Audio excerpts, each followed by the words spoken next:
Talk about something else. I don't want to talk about that one. Okay. It's the anniversary. I want to keep them happy.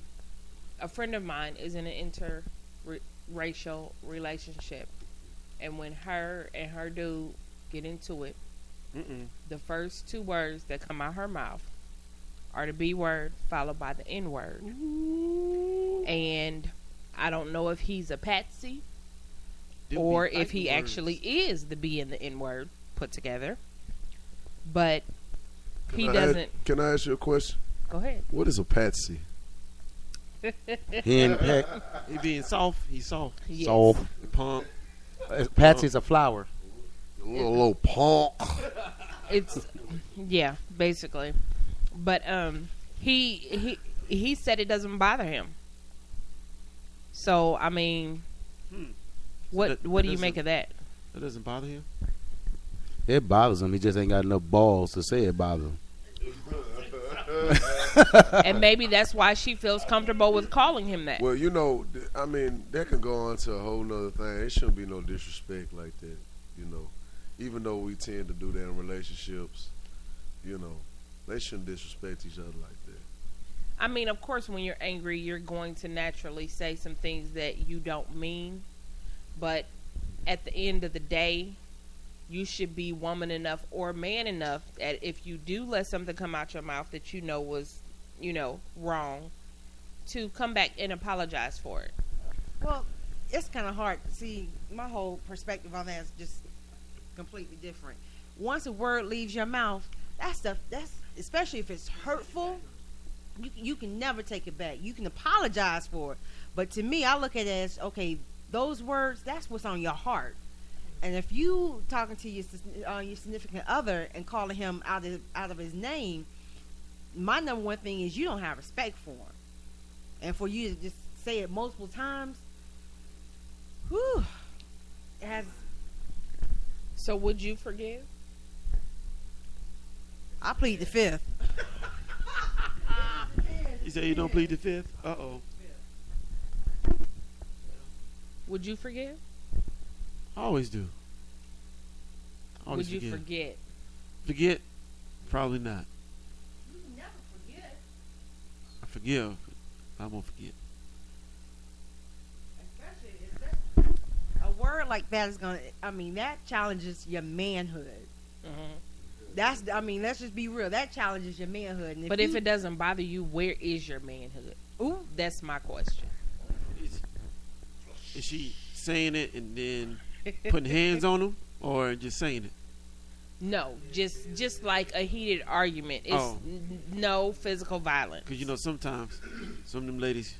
But saying verbal put hands abuse on. is just as right, it is bad as physical abuse. But you just don't have outside scars, should I say? Word up.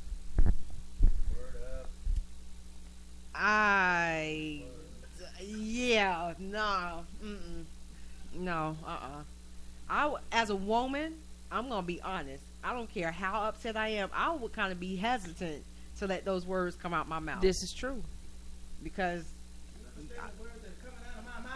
I'm only 5'2", so I'm like I'm gonna have to duck, swing. I gotta make sure if something like that came out my mouth, I'm looking for the nearest exit because those are literally fighting words. Yeah, and you have to be willing to back it up. But if he's okay and just takes it with a grain of salt, do they have any children? No. Okay, because that was gonna be my next question. I mean, is she doing this in front of the children? No. Ooh.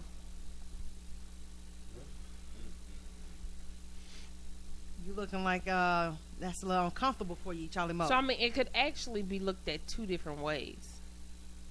You're man enough to walk away, or you're not man enough to stand up for yourself. Ooh, man, that's a good one. That's a good one. Which one are you? Oh man. Man. I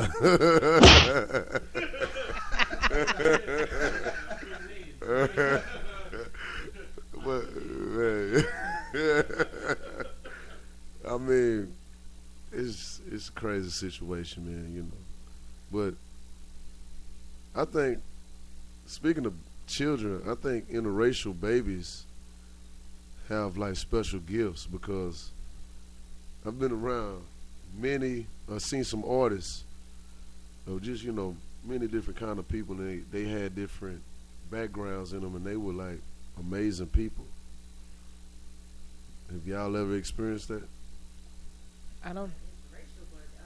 I mean, like, mixed child, you know what I'm saying? White, black, whatever, you know what I'm saying? I mean, I know I'm amazing. I'm mixed with a plethora of things.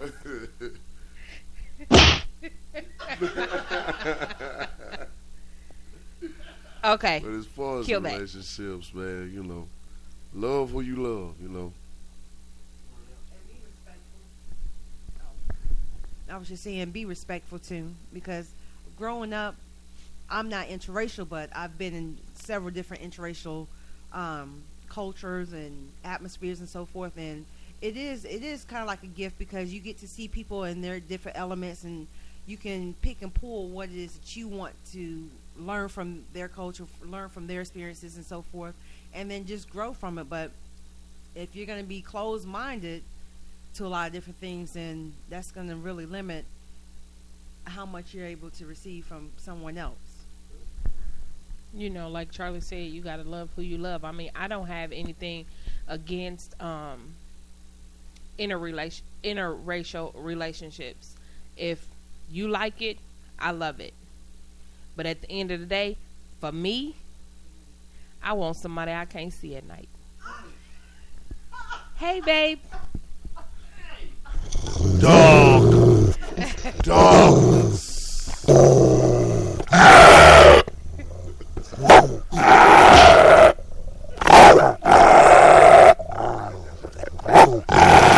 Would you go on? That?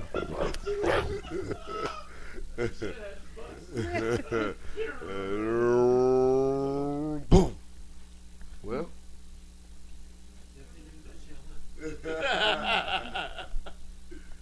Wow. Well. DJ.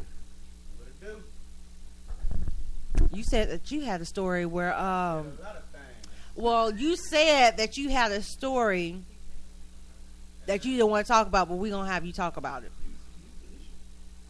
I mean, you don't have to name the people involved. And my story is no. He's feeling some kind of way today. Yeah. I think it's because he cut off the facial hair, You trying to say he look like a boy? Toby. Eat the cake, Annie Mae.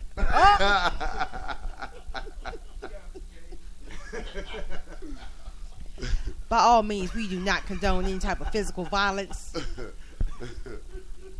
to men or women, mostly to women. Y'all know what it is, man. It's just stupid, all of it. If you're in a relationship with that person or something like that, man, you know it's gonna hurt. People say things that make to hurt each other in the heat of a battle.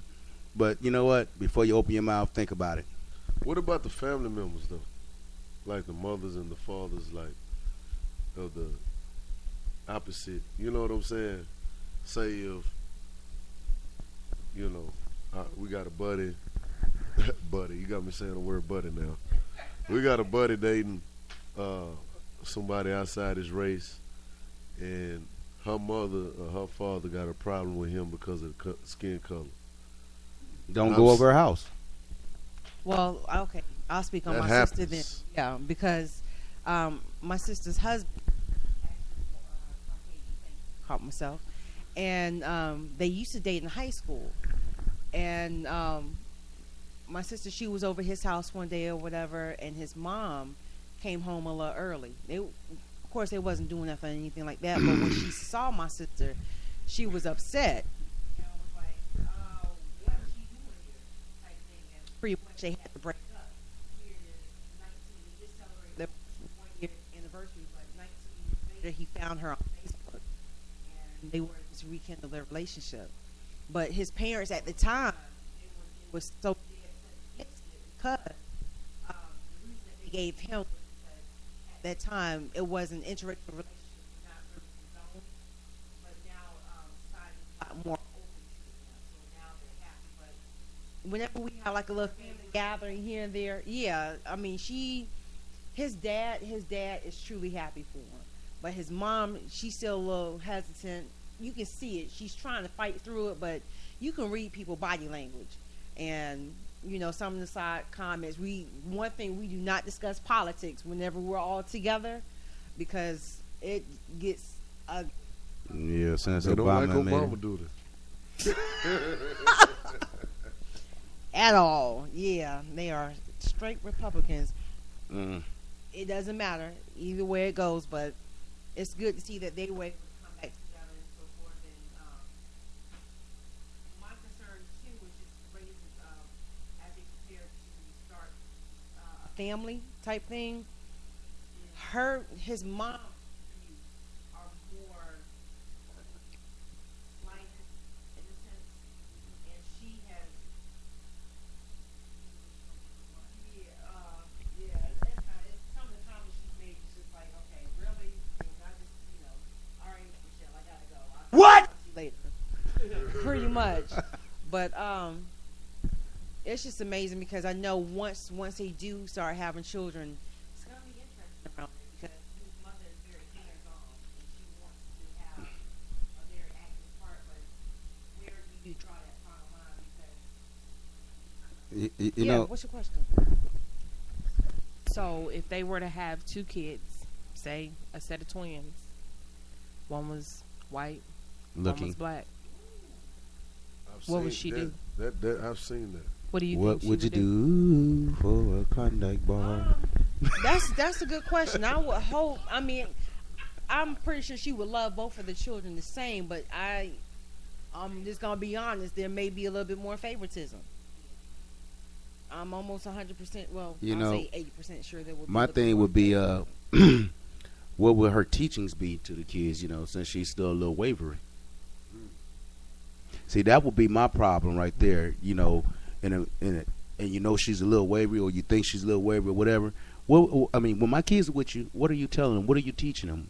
Are you trying to teach them that it's better? I mean, teaching them the unity between the races, or are you trying to make differences in the races with your kids? I mean, that's one of the things that you will have to actually, think about when families are not really 100%, behind you all the way. I would be scared as a parent. I would be scared for something like that, because I don't want my kids coming and asking me, different things like that. Wow. I'm so sorry, y'all. Joe, he passing something around, and this here. I ain't get to see it. I think the best thing is that with their children growing up in an interracial household, they're not going to know color. You know what I mean? As far as white, black, Asian, anything. They're not going to know color. Only thing they're going to know is, this is my mom, this is my dad. And that was something that, basically how I was raised, because my mom is Indian and Irish. My dad is black. So I didn't... shut up. I didn't know a Watch color. I mean, my mom always sent me to predominantly white schools. So I learned more of her side. But at the same time, I knew how to go down here with my dad and know what the hood was about. So I got hood in me, but I'm not necessarily hood. So those are the differences that I saw when I got older, but as growing up, I didn't know any difference. So I think it's a good thing that, even though his mom may teach them one thing of her views in regards to her background,